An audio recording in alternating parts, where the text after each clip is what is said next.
نبی کریم صلی اللہ علیہ وآلہ وسلم نے فرمایا، اپنے بھائی کے سامنے تمہارا مسکرانا صدقہ ہے، تمہارا بھلائی کا حکم دینا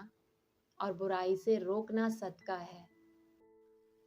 محمد صلی اللہ علیہ وآلہ وسلم نے فرمایا، خرچ کرتے رہو،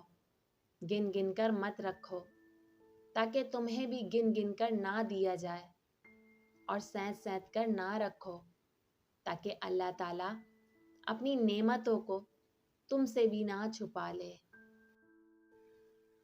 جو شخص مرنے کے بعد وراثت میں قرآن مجید چھوڑ گیا، کوئی مسجد بنا گیا، یا مسافروں کے لیے کوئی مسافر خانہ بنوا گیا، یا کوئی نہر جاری کر گیا، یا زندگی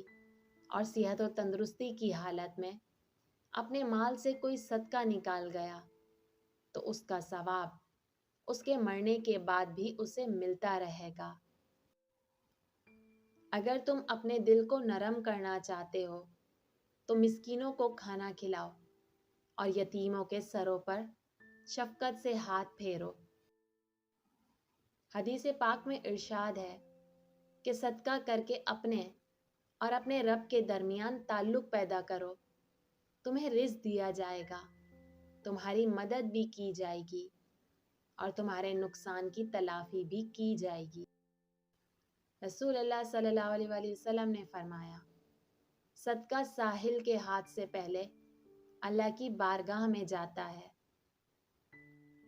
اللہ تعالیٰ صدقے کی وجہ سے 70 بیماریوں کو دور فرماتا ہے۔ نبی کریم صلی اللہ علیہ وآلہ وسلم نے ارشاد فرمایا،